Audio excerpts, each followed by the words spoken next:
Greetings. Michael Marks here. You probably all know me, so I won't introduce myself too terribly much here. Want to introduce Chad. Chad and I had breakfast together a couple of months ago in Hickory, North Carolina. That was great, and learned that Chad and I have the same affinity for sarcastic humor. So hopefully we can get a little bit of that going here. Yeah, Chad is no stranger to the CC&I environment here. He's been a supporter since the get-go. We really appreciate all that he's done for us over the years. You probably know him best from being the president and founder of Coach Approach Ministries. He has a doctorate of ministry from Western Seminary, and he's also currently on faculty as the director of coaching at Western Seminary, which is in Portland, Oregon. He has applied coaching first as a denominational leader with the Baptist State Convention of North Carolina, and later as an internal coach and software leader at the SAS Institute. He's served as a pastor and church planter, has books called Coaching for Christian Leaders, a practical guide, and Faith Coaching, a conversational approach to helping others move forward in faith. He's written for the Leadership Journal. He and his wife, Holly, and their 3 children live in Hickory, North Carolina, and he's hoping that those teenagers don't sap up his bandwidth as he goes through this presentation here. So most of you have been on the webinar, since Thursday, so I'm not going to repeat everything here, but just summarize. You know that if you want a CCEU, a continuing education unit for this webinar, you go to the email that you got, and if you didn't get that, then look in your spam filter or write to Melody, and after this you put in the passcode, which I will give you about halfway through, and that'll be the first one. Hang on till the end, of course, until you can get the second half of the passcode, and then put that in the survey, and then you're good to go. So, yeah, with that, I will turn the microphone over to Chad so that you have all the time in the world to say what you want to say, and we're looking forward to your presentation on it's Michael. When it's the expert. Yeah. Yeah, well, and I'll give one update. So since I sent in my bio for the boot camp, I resigned from the faculty, or at least from the director position at Western Seminary. And what was that, effective the end of August? So I could focus more on the coaching that I'm doing here locally in North Carolina. I'm still going to teach adjunct and be of help to the folks at Western, but I didn't want anybody thinking I had changed my mind and reneged on my resignation. I'm trying to put all those words together in a funny statement, but I can't. But anyway, welcome. You guys didn't come to hear my bio. You came to hear hopefully some good content. And so this is about when the coach is the expert, and a lot of different ways we could go with this, but just something that I have found helpful over the last several years, especially helping coaches think about everything from sort of identifying their coaching niche to just kind of how to show up in a coaching relationship, and kind of what's in bounds and what's out of bounds. So what we're going to do is I'm going to look at the coaching spectrum, and I looked at the participant list. Some of you may have seen this. If so, it'll be a good reminder for you. For others, it'll be new, and it could be challenging. So you may see it and say, wait a minute, that's not right. That's okay. You can challenge, and you don't have to like it, but we can have a conversation about it. And then we're going to just go into when expertise helps, or why expertise helps in the coaching relationship. What are some boundaries so that we don't overextend that and become something other than a coach? And then a few things on how to demonstrate that expertise. And also want to share some examples of what I call framework coaching. And hopefully this will be interactive, and folks know how to interact using, I think, either the chat or the Q&A. I think both of those are operative. So feel free. We'll make it more of a dialogue than a monologue. That'd be nice. Because even though Michael said I would have all the time in the world, I really only want to take about 45 minutes. so that we have time for a lot of questions at the end as well. So let's think about, this has been one of the biggest helpful things for me through the years in thinking about where's the expertise in a coaching relationship. And I don't go into it too deeply on this slide, but I tend to think every conversation, every meeting, whether it's a coaching conversation or a team meeting or, whatever kind of meeting, it really has three parts. There's a purpose, there's a process, and then there's content. And the purpose, I think, is pretty obvious. That's why I didn't put this on the slide, but the purpose is why you're meeting, why you're having the conversation. The other two are where the distinction helps, I think, in coaching. So content, that's what gets covered or uncovered in the course of a conversation. It's kind of the meat of a conversation. Process, on the other hand, is how the conversation unfolds. How do we start? How are we going to process things? How are we going to think through things? So it's helpful if you think about maybe a team meeting. The process might be not so much the agenda as in the items on the agenda, but more how are we going to have the discussion? Are we going to brainstorm? Are we going to vote on something? Are we going to break into small groups? That's the process we're using. Well, when we're coaching, we're using a process, and the process is, every coaching model kind of looks the same because they're describing roughly the same process. You're going to have a topic, you're going to explore the topic, you're going to narrow it, you're going to explore some options, you're going to narrow the options, you're going to get to some actions, you're going to design the actions, hopefully you're going to build in some accountability. There's a process there. And so the rule of thumb is that clients are the content experts and coaches are the process experts. Coaches are experts at how a coaching conversation kind of unfolds in terms of like the stages of the conversation, whereas the clients are the experts in terms of what content actually goes in those stages or what content is covered in the different stages of the process. And so I think we're mostly comfortable with that. We know, coaches are process experts for the most part. Clients are content experts. That's good. What I want to cover is that sometimes it's helpful for the coach to have some content expertise. So that is, the coach has some level of expertise about the client's stuff, whatever the client is coming to coaching to get help with, to get support for, and that kind of thing. And so to help sort of map this out, I created this a year or so ago, the coaching content spectrum. So when you think again of the coach's content expertise, from left to right, we're going from less to greater. And so what most of us think of when we're going through coach training or we're just getting into coaching is we probably start on that left-hand side. We think of what I call free range coaching. By the way, Michael said that I've been a pastor and a church planter. I'm a recovering Baptist pastor. That's why they all start with the same letter. So it just happened to be the letter F for this model.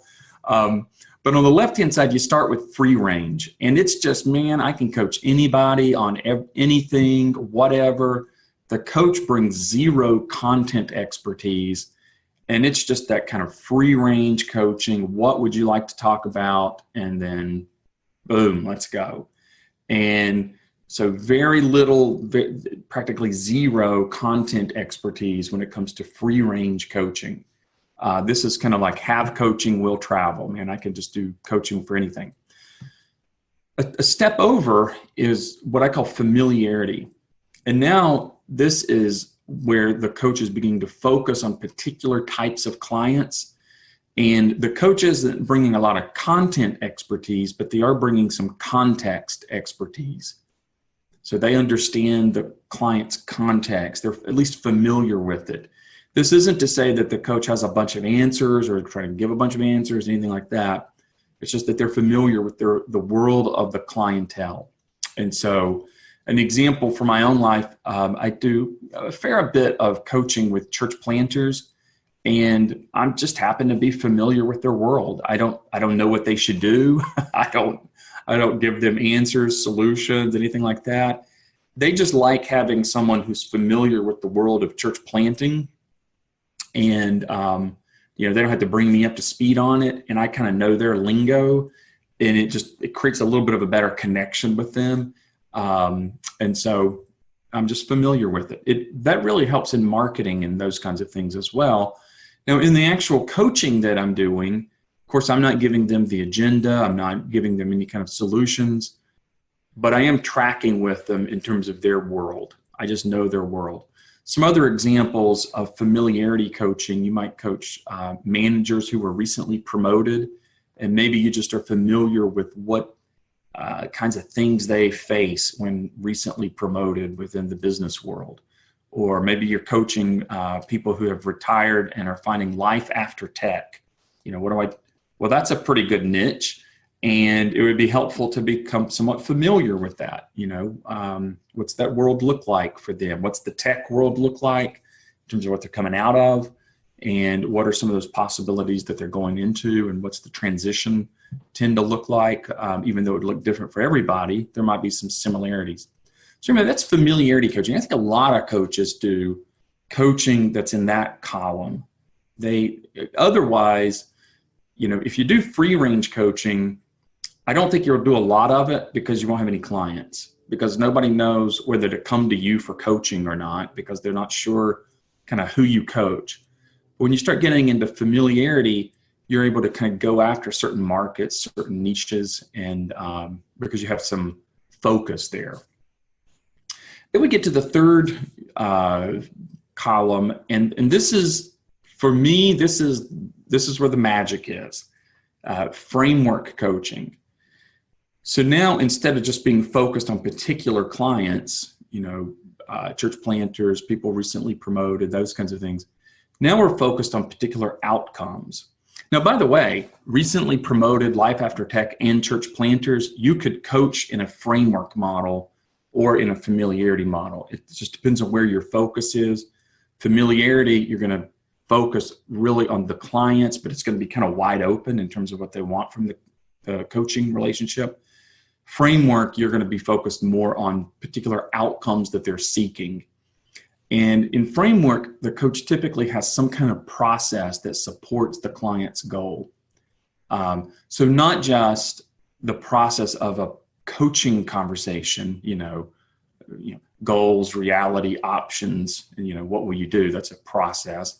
But instead, the coach has a process kind of for the whole of the coaching relationship. And the process supports the client goal, so what the client wants to get from the coaching relationship.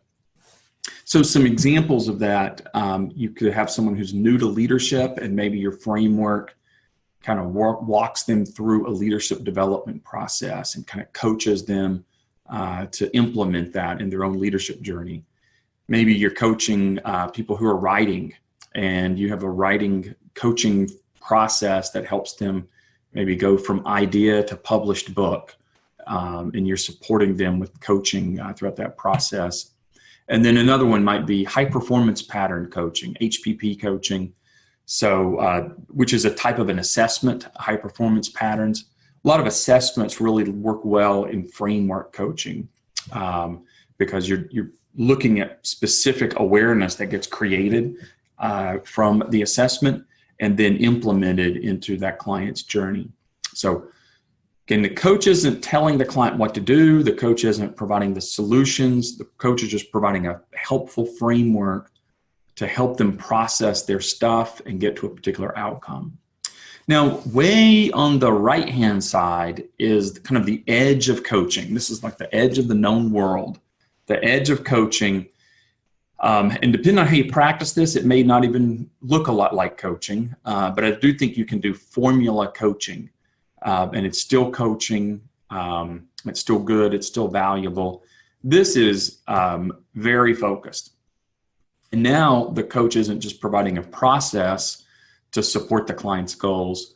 The coach is providing some principles, that's some how-to stuff, and the coach is working with the client to implement those principles. And so some examples of that, one that a lot of people are familiar with is Financial Peace University. So the Dave Ramsey deal. And he's not just got a process, he's got a formula, the whole debt snowball kind of thing. If you're familiar with Dave Ramsey, it's good stuff, man. But he's not asking you, where do you think you should start? He's saying, baby step one is you're consolidating or you're paying off the lowest credit card, first, or whatever it is. It's been a while since I've been through Financial Peace University. And the coaching in that formula model would be around, what will it take for you to do that? So the coaching is around really helping the client take the steps that the formula lays out for them. So, see, a good question from Amanda. She says, could you call that formula uses the coach approach? It might be you're using more of a coaching approach than you are necessarily straight up coaching. If I were doing formula coaching and I was submitting my application for the PCC, with the International Coach Federation, I wouldn't submit one of these recordings, because it would look so much like quite a bit of content expertise. And so but then the coaching is very much around implementing the content or implementing the formula. So call it coaching, call it more of a coaching approach. You might be more comfortable with that. So anyway, Financial Peace is a good example of that. I worked for years with a couple that does what they call Kingdom Come ministries, and they help missionaries become fully funded. And they have a process, man, they have a really, and it's such a process that it's really more of a formula. If you do what they tell you to do, you're going to be fully funded. The coaching that they provide to the people who are within that ministry is really coaching around implementing the formula, not coming up with their own formula, not coming up with their own, way to become fully funded. It's implementing that formula. It's very formulaic. And you could do something similar maybe with a franchise owner. I think a lot of franchise kind of systems, give you step by step, and then they're going to give you a coach to help you carry out those steps. So, yeah. So let's see what kind of questions folks have about this. This kind of sets the tone for what we're going to do the rest of the time. Kelly says that he took Kingdom Come training, and it is a formula coaching that gets results. Yeah. And the cool thing about a formula coaching, and again, some of us who are purists maybe in coaching, we think, oh my goodness, you got to have the expertise, be with the client, draw it out from the client. But the beauty of formula coaching is some people have kind of discovered the formula. And if you follow the formula, it will get results. However, what keeps a lot of people from following the formula is motivation. Or just like, how does this play out in my particular situation? They need coaching around the implementation of the formula versus the coming up with the formula. So formula can be very powerful. I see a couple of questions. Let's see. Amanda says, not just implement the formula, but why you and how you can do it, ? I think that's right. So, because the formula, how it gets implemented really does vary from person to person because people are different. I've got a buddy who does very formulaic coaching with church planters, and he has systems, and he says, if you implement these systems, your church will grow, unless you're in the middle of the ocean or something. And one of the things that frustrates him is that not everybody's like him. And so not everybody, implements his formula the way he would. So he needs coaches to help them figure out how it gets implemented in their situation, with their personality, with their expertise, their background and history and capabilities and those kinds of things. So it's taking the formula and nuancing it or customizing it to the particular person. It's a lot of room for coaching when it comes to the formula. Kelly, I think, still mentioning about the Kingdom Come. He says, having to report back was very helpful. That accountability is just huge. Good. Someone else says, I received training in high performance patterns, and the process, much like coaching models, helps the individual articulate what's inside them. That's a really good way to put it. And that's what I like about framework coaching. Framework says, I've got a framework that's it's really kind of a combination of really powerful coaching investigations and then ways to apply what we find through the awareness. So HPP is an example of that. A couple of other things. Michael says leaders will be more formulaic as they use the coaching approach to manage a company's processes. That's right. And I tend to think that a lot of managers and leaders who use coaching tend to use it more in a formula way. That is, where there's a way that things need to be done consistently that's really not open for debate, within a company, within an organization. So we're not really open for debate on, how to do some things, but what may be some room is we could coach around how this particular person reaches those outcomes. So a lot of leadership and management coaching, I think, tends to be more coach approach, which is more the formula. A couple of other folks are saying helpful conceptual model. Tim says that we tell coaches that you have to learn how to do free range or pure coaching before moving into the other dimensions, but they can all be helpful. If you have a niche, then you're almost automatically in the familiarity column, right? Yes, that's exactly. If you've got a niche, at least in my opinion, this isn't from Mount Sinai, this is just from me, I think you're in at least familiarity. And I think that's why a lot of coaches get frustrated when they say, I could coach anybody on anything. I just need some people to coach. Nobody knows to come looking for you if you coach anybody on anything. One more thing I would mention about the pure coaching. I used to call free range pure coaching, and then I realized that the alternative to something pure was probably polluted. And I don't want to give the impression that as you move to the right-hand side of the model that you're polluting something or you're not doing it like the right way. And so, but I get that term. I've used that term for a long time, pure coaching. And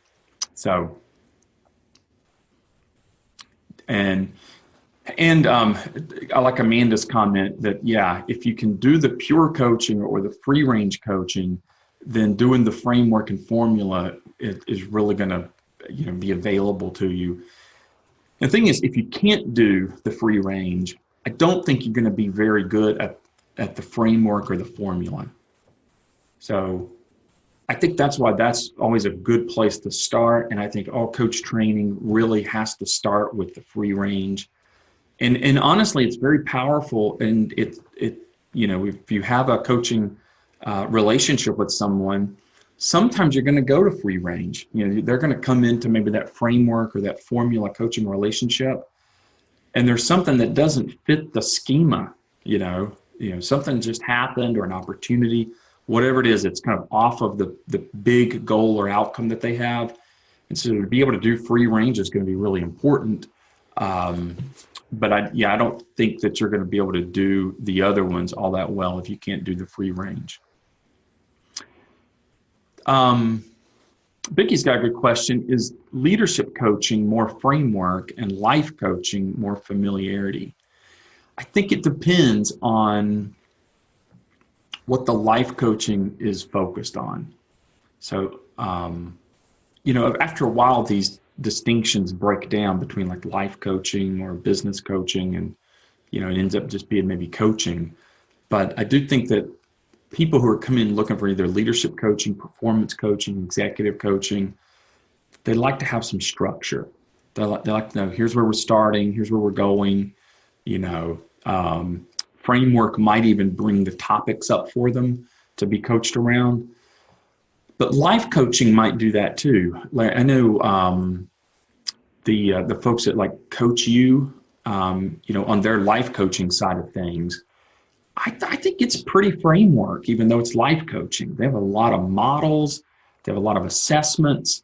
They kind of say, you start here, you're going to implement some systems, but it's very life coaching.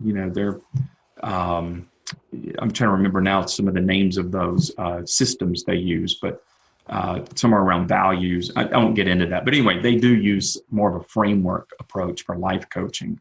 But I would say in general, your question is probably accurate that life coaching probably leans more toward familiarity. Leadership probably leans more toward framework.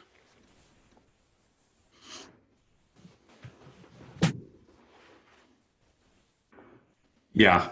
I'm assuming, by the way, Michael, can everyone see the chat things, not just the panelists, right? Right. Yeah, they can all see that, and I think that's in the Q&A. There are no questions, by the way, so we don't need to look there. We're just going with everyone's putting in the chat, and it's to all panelists and attendees, so everybody's seeing that. But since you gave me the microphone, I'm going to go ahead and give you the first word of the passcode, which is father, F-A-T-H-E-R, father. Mm-hmm. You will need that for your continuing ed, right, Michael? I thought I was going to give you the microphone and you were going to enhance this model somehow. I mean, I'm a little disappointed now. Well, since you say that, I was thinking just before you asked me about another definition that I've heard about transactional coaching and transformational coaching. And the distinction there being transactional coaching says, this is the program, we're going to transact, we're almost going to enact a contract. Mm-hmm. So it's not really even so much the style, but the management of it. So just another layer on top of what you're saying. You're not only the style of how you're coaching, but how you're doing that. Whereas a transformational coach will just kind of be more relationship based, have a contract because that's required, of course, but be more, let's just get together and talk and see what develops as the conversation moves. And I think the transactional will be more on the left side of your charts, and the transformational on the left side and the transactional on the right side. But I was wondering if you had a thought on that. Yeah, and I think that some of the framework and formula could become transformational after the relationship developed, but I don't think that's what people are signing up for. I think you're right. I think the transactional, to use your term, is more someone comes in, to use the metaphor here, they come in and they say, I know the destination I want to get to. I'm hiring you because you kind of have a map to help me get there. And you can kind of draw out of me what I'm going to need to follow the course to get to the destination. That's transactional. We're not, I'm not necessarily, while that might eventually lead to some sort of personal transformation for me, it really is me kind of getting to some destination. Whereas the transformational is more kind of wide open and maybe more quickly focuses on character or personal development. Mm-hmm. I like that distinction, transactional, transformational. Look at the other comments, questions.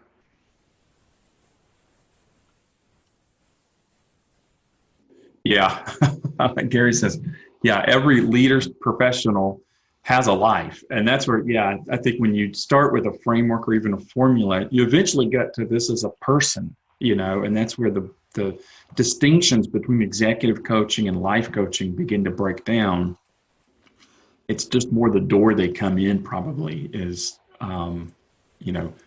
with the framework. I think a good example of that would be, just imagine Financial Peace University. You're working with an FPU coach, and imagine how quickly that would get into life coaching. I think if it didn't, by the way, this is why Dave Ramsey, hopefully this isn't going to get to him. This is why the part of his radio and podcast that drives me crazy is he kind of just thinks if everybody would just do exactly what he tells them to do, it would work. What's wrong with you? Just do it. And what he doesn't realize sometimes is people are people. Each person's got their own stuff, their own paradigms and perspectives, and man, I think that stuff gets quickly into life coaching. Tolerations, assumed constraints, identity, lots of stuff that's preventing a person from fully showing up and being able to go through whatever the process is or achieve whatever the results are or stick with the plan no matter what the plan is. That it, and that's true for leadership coaching or any of these formulas. So good. I'm going to move off this since everybody, I think we'll get a copy of this slide. Somebody did ask if this originated with me. It did. And this is one of those things where I was doing a webinar a year or so ago, and I thought there's got to be a way to put this into a framework because I like frameworks. And so this was kind of a spur of the moment, but I've been using it ever since. So hopefully it's helpful. So a couple of things of why expertise helps. It does help define your niche, as we talked about. And it helps attract clients. So the more you move into familiarity or framework, you can begin to attract clients by being someone who demonstrates a bit of that content expertise, talking about the area that people are coming into, talking about their stuff. So if I wanted to build just a big coaching practice around coaching church planters, I would begin to develop a platform in that niche because I'm familiar with it, and that's going to help attract clients. Whereas if I'm just doing free range coaching, what am I going to do? There's no gravity that can be created around that. Another thing I like about expertise when you begin to get in more to the framework and formula is it can help people make progress even when they're not getting coached. So, and what I mean by not getting coached, I probably should have worded that better, outside of the coaching conversation. So because there's a process that's going from coaching session to coaching session to coaching session, there are other things happening within that framework other than just the coaching sessions. And so you got some tools, probably some resources, some models that are, creating awareness for them. So there's a lot of help being given even outside of the, real-time coaching conversations. And it can help a client tap into some external resources as well. So external meaning, does the client have all the answers? I've never met a client who had all the answers for all of their questions. Now, I have met clients, every client pretty much, who's creative and resourceful enough to go find resources. And so clients have a lot of answers. They have a lot of resources internally. They don't have everything. And so a framework or a formula type of coaching helps people begin to tap into other sources of expertise. A caution, of course, is we don't want to go too quickly to those external resources because we actually want people to do the work, and try to dig for it. But there's a lot of stuff that, you don't need to recreate the wheel to get there. Maybe that's a good way to put it. So expertise helps. And so I want to just give some examples. And these are framework examples. Because again, I think that for most of us, framework is a good place to be. And if you turn the volume up on it, it's going to be into formula. And so just know, if you wanted to turn the volume up on this, it'd get more into a formula. And so I'm thinking about this one because I've got a high school student who is college bound. And my daughter's she just started her senior year of college. And we have worked with a college bound a coach, or basically pick the right college coach. She doesn't call herself that, but if she had me helping her, she would. So anyway, that got me thinking, what would a framework look like if you were coaching college-bound high school students? And so the neat thing about frameworks is you can package it. And so the package might look like a 20-minute video course just highlighting the college choice experience. So you're preloading some information, some stuff that's general for everyone who's kind of going through this experience, and that lets you get some of that expertise out there, and it's helpful to the clients. Maybe there's a downloadable assessment for clarifying the goals for your college experience. So now there's an assessment that's helping someone think about their goals, clarify those goals. Not everybody wants the same thing from the college experience. So, that's a helpful place to start, is to think about what I want from college.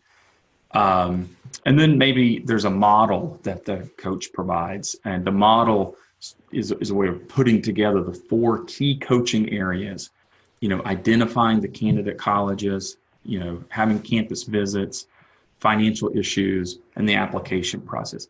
By the way, I'm not saying this is a good model or a good framework or a good package. I just made this up. If I were into this, I would be, it'd probably be a lot better. But this is just, as an example. And so you give the package, and then maybe you have 8 one-on-one coaching sessions.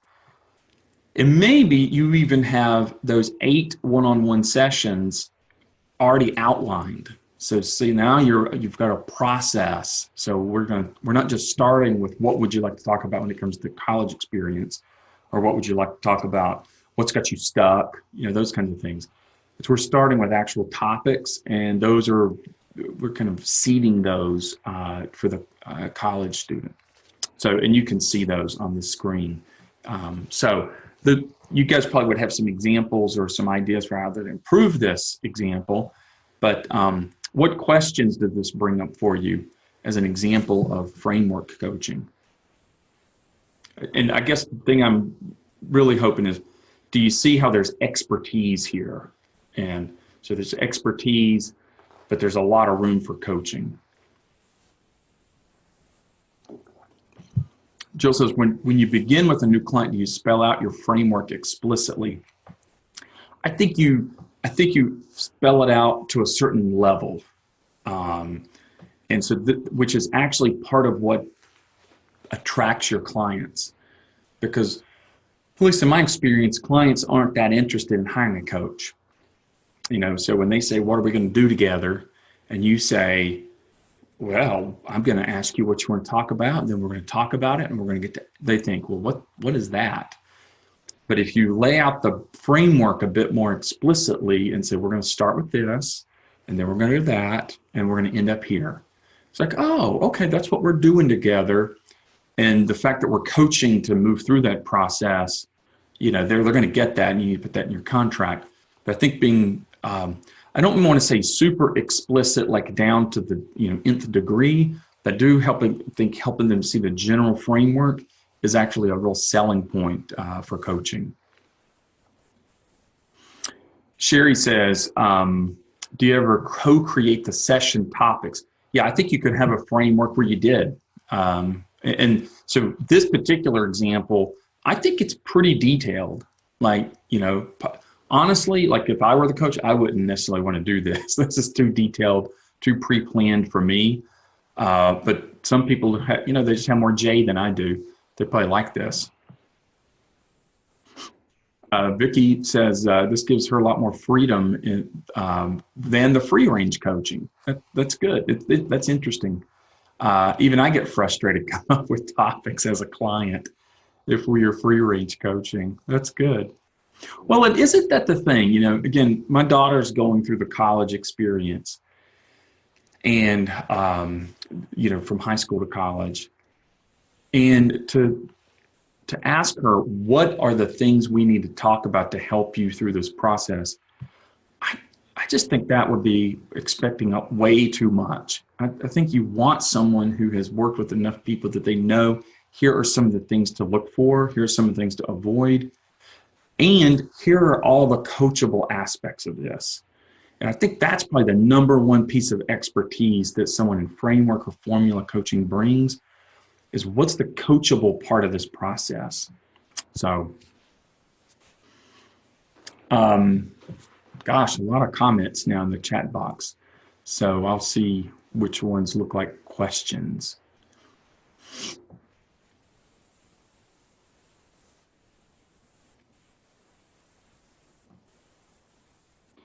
Minda says, I usually tell coaches this type of thing could be handled outside the coaching session, which, yeah, part of the package. But this framework actually works on this stuff with mentoring and coaching during the session. Yeah. So these would be more like the topics that you might be coached on. Again, this is just one example. You could do it different ways.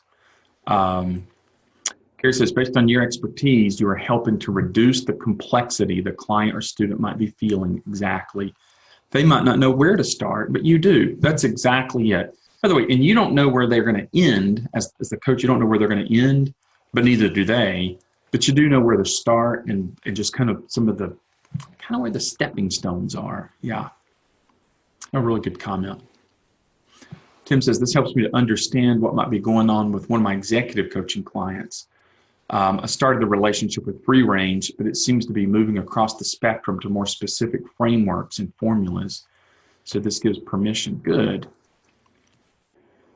Mina says, health and wellness coaches are often confused because there's so much content the client needs. That's right. And see, one of the places I think you could use this a lot is in health and wellness, because there is content that the clients either need or they need to be reminded of. But that's not enough. The content that is true for everyone is not enough. What most people in health and wellness need from a coaching relationship is they need the accountability, the motivation, the clarity, that, you know, keeping it right in front of them. You know, motivation. Most of the content expertise, well, let me say that differently. I think all of the content expertise that comes from the coach is logical. It's front brain, cognitive kind of stuff. But the coaching that someone receives within, say, health and wellness, to me, a big portion of it is going to be around the emotive, the precognitive, the emotional motivation, all of that really stirs and is so important. To use the switch model of change. You know, it talks about the little rider, the guy who's riding an elephant. The rider is the cognitive part of your brain, and the elephant's the emotional part. It's the elephant that needs the coaching, and the elephant's going to go where the elephant wants to go. So I think that's where, if you think, oh, this formula or this framework is too much telling them what to do, it's really not. It's just kind of front loading a lot of that content stuff. But the coaching's around the emotional, motivational, all of that. That's a little off the topic of where I meant to go, but hopefully that's helpful. Jill says, how might you recommend we develop our own framework as a coach? I think, you know, one, find the people, this would really begin to get in, Jill, to coaching niches. But I think find a group of people who have an issue that you really feel passionate about helping solve. And so I would say whatever the issue is, whatever their outcome would be as a client, that outcome excites you. You would want more of that in the world. You know, so for example, the lady who's helping my daughter, she is passionate about students succeeding in college, and that's the outcome. She's excited about that. So I'd say find an outcome you can be excited about and go to school on it. And, you know, no pun intended with my model, with my example, but learn something about it and begin to build some expertise, coach a few people in it, see what emerges. I think eventually you see a framework begin to emerge. I know that's what happens for a lot of leadership coaches, is they get to working with leaders and eventually they just start noticing themes. Oh, it tends to really catch on when we start talking through identity and purpose. And so then the framework begins to emerge. I don't think it's the kind of thing you can sit down with a legal pad and just figure out a framework. You might can, maybe you're smarter than I am. So let's see. Full spectrum coaching, I like that. Robin can't wait to hear about the boundaries, which means we probably should get to it. Amanda's got, wow, that's a really good point, Amanda. This would be helpful for group coaching. Yes, man, just did a podcast yesterday, recorded it yesterday about group coaching. I think you're right. Hey, let me share one more example, a different example. If you were doing framework coaching as a writing coach, first of all, God bless you, because, you know, all authors are broke. I don't know if they're going to pay as a coach, but hopefully they will. But I just came up with this one on the fly this week. If I put together a coaching package as a writing coach, the package might include some, and so instead of me doing a video with some content expertise that we front loaded, I might find a book or two that front loaded that content. And so by front loading the content, we've already provided some of the helpful handles and insights. So again, the client doesn't have to rediscover the wheel. And so just two that came to my mind, Bird by Bird and the War of Art. And then maybe you have some worksheets for each session, for each topic. And you're going to do 5 one-on-one sessions followed by any as-needed sessions. And so the 5 one-on-one sessions, getting to the why, what's the motivation behind the writing, a session on finding voice, a session on clarifying your project. Milestone number 1, so that's where, someone asked earlier, could you co-create what the session's going to be about? That's what I meant by milestone number 1. What's the first milestone for this writer? And it could look different for each one, but we're going to find a milestone, get to it, commit to it, and see what it's going to take to get you there. And then maybe number 5 is we're going to help you establish your writing rhythm. Now, and so part of the content expertise from the coach here is that the coach knows don't start with writing rhythm as number 1 topic. Because if you're a new writer, you don't have a rhythm. You haven't written. You're going to be making up what a rhythm is, and who knows if it's going to work for you. So the coach has enough expertise to know the time to talk about the writing rhythm is after the person's done some writing and they've kind of found what's in their rhythm, what's not in their rhythm. So they're going to be, the client is smarter by session 5 than they were in session 1 or 2. So which things go where in terms of the session order, that's part of the expertise that the coach brings. So again, this is a simple example. You guys could probably come up with even better examples of some frameworks. So I said you were smart and could come up with some of this. If you were this coach, I help busy leaders shift from hectic, hassled, and the hurried grind to live life at a pace that still gets the work done, but that isn't toxic. 3 questions. What expertise could you develop? How could you share this expertise with the people you coach? And when would your expertise give way to the client's expertise? So we'll let some folks write some stuff into the chat box, and we'll see what you guys think about.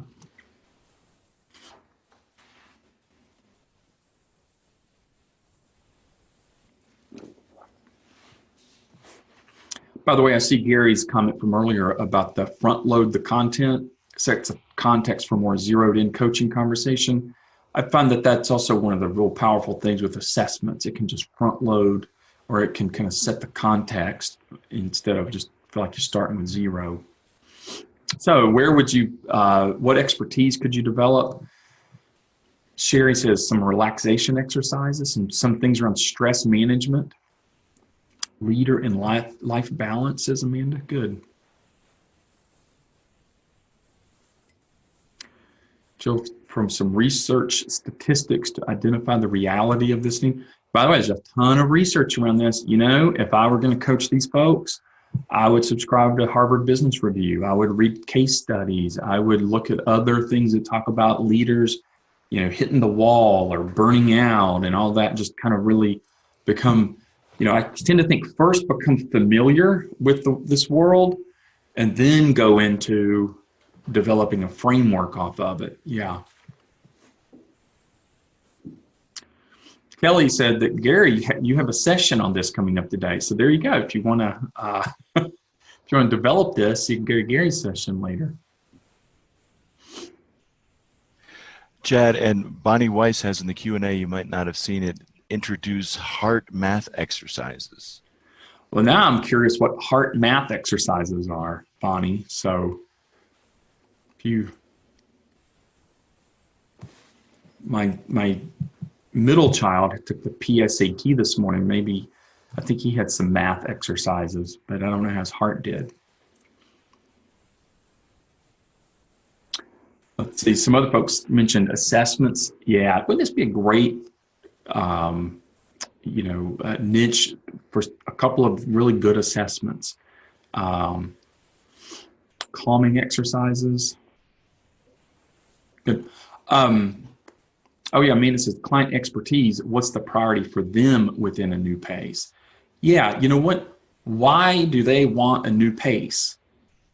Yeah, that's an answer we can't, that's a question we can't answer for them. We might talk about the benefits of a new pace or, broadly what people experience with a new pace. We can't really answer for the client, though, why they want that. What about that's important to them? Um, Good. Vicky said energy drainers. Yeah, I would want to get some expertise on that.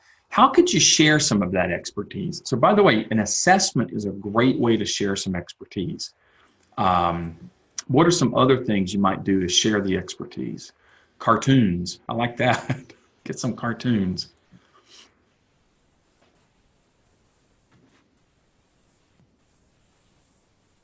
What else? How could you share your expertise outside of the coaching conversations? Again, so podcast, blog, speakers conferences. Yeah. Here's the beauty of doing this kind of coaching, because the ways that you would share the expertise beyond the coaching relationship are great marketing efforts. So a blog, a podcast, creating a platform, doing some speaking, all of these are ways to share the expertise and draw people in. We hired the college coach because she did a workshop at a local church that was free. She shared her expertise. It was super helpful. And out of 50 people in the room, about 7 to 10 of them hired her to work with their child through the college experience. And so there's a sharing of expertise where you're kind of giving it away, and that's attracting some people that you can coach. I think that's a really good thing. Articles, books, resources, tools, videos. And the thing is, however you want to share expertise.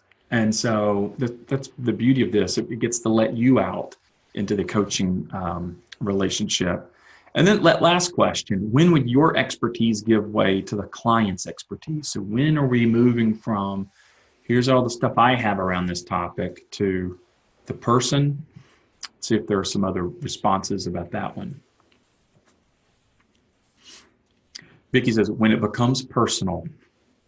I love that's very well said. Yeah, because it's going to become personal. It's going to become personal because that busy leader, everyone has a different spouse, everyone has a different family, everyone has a different experience, background, goals, values, character traits. It's very different. It's going to become personal. Yeah. Which of this resonates with you? Their form of toxicity will be different. Really good. Oh, and there's the heart math. So if you want to learn more about that. Hey, let me get to the boundaries around this. And I'm doing my best to be punctual. Any of you who ever come to our webinars with Coach Approach Ministries, you know I'm terrible at being punctual. So, you can come up with your own boundaries. You guys are smart. But in my mind, there's some stuff that's okay and there's stuff that's not okay. So it's okay to discover and share some general principles broadly. That's the content you're giving away. That's the content you're putting into the relationship. And so again, they're general principles, meaning that they apply to lots of people. Not okay giving specific advice on how to apply those principles. If your statement begins with, here's what you should do, that's probably not coaching. It's okay to connect your client's particular issue to a common challenge or a description of that challenge. Like, when someone's this happened with a client of mine a couple of weeks ago. They were talking about a challenging person in their workplace. And I connected that particular issue to a common challenge or a description, which was coming back to our word toxic. I said, some people are troublesome, other people are toxic. Here's the difference. That was their particular issue connected to a general principle. What we're not doing is providing a diagnosis. And that's when the client describes the situation and the coach not only names what it is, but also how to address it.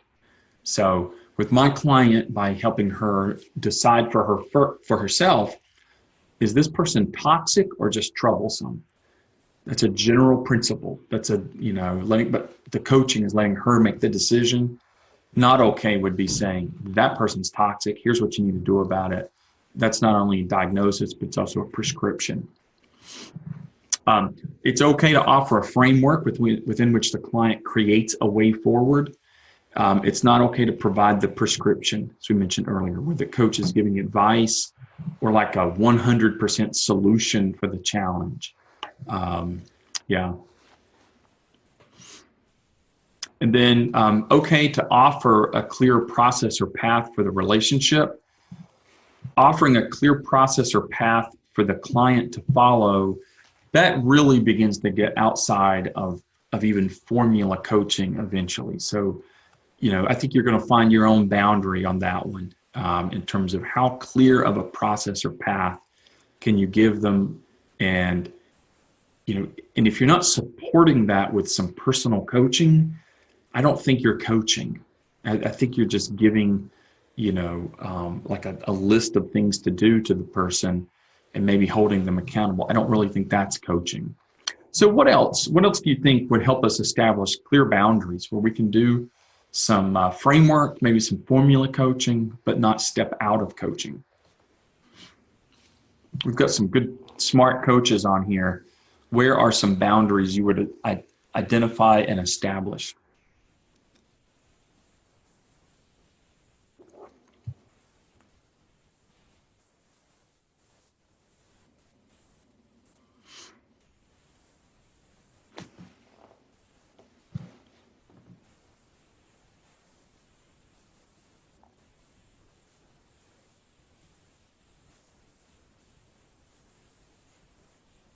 Well, how about this? What other questions? So we've got about 5 minutes. So time for questions or time for a college football game or something like that. Well, Chad, I'll come in here and give the second part of the passcode since we have the opportunity. That word is ABBA, A-B-B-A, ABBA. That's the second word of the passcode. And one of the things I was just trying to put it into the chat when I decided to go live here, I like from Cheryl Scanlon, who will be presenting later in this afternoon. When she's initially talking to a client, she says, I want to make you 2 promises. 1, I will never ask you a question that I know the answer to. And 2, I will never manipulate you. Wow.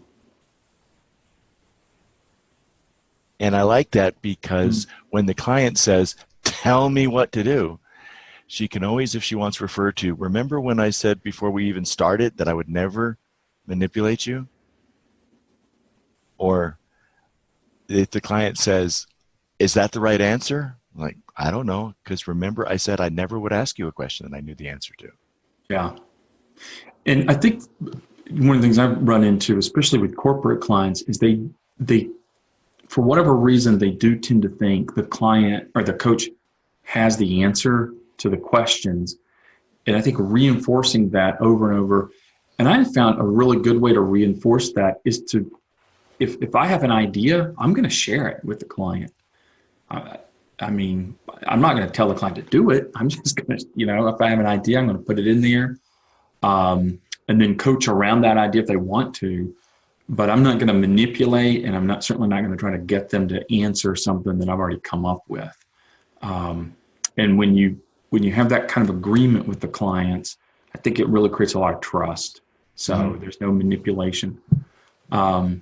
See Vicky's comment, it seems like most of the work with the framework, like worksheets, might be done between sessions while the coaching's around personal applications during the session. That's right. And that's what I mean by when I mentioned earlier, one of the benefits is that the client's receiving value outside of the coaching conversations, things like worksheets, getting them processing. It's continuing to happen in between those.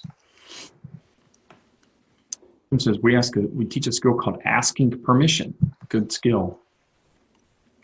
I have some information. I'd ask their permission and share it. Yeah. And that's the thing. I think people, we often talk about coaches or thought partners. And while I think when we're new to coaching, we need to turn down the volume on how many thoughts we have, because we probably don't know how to ask permission. We don't know how to to offer something. We're so used to telling or prescribing. But I think as we get more experienced as coaches, people really are looking for a thought partner. Now, if I'm having all of the good thoughts, if all of the good ideas are coming from me, I'm probably not coaching. But I'm not going to hold back an idea just because it was my idea. I'm thinking we're in this as a stimulating kind of partnership.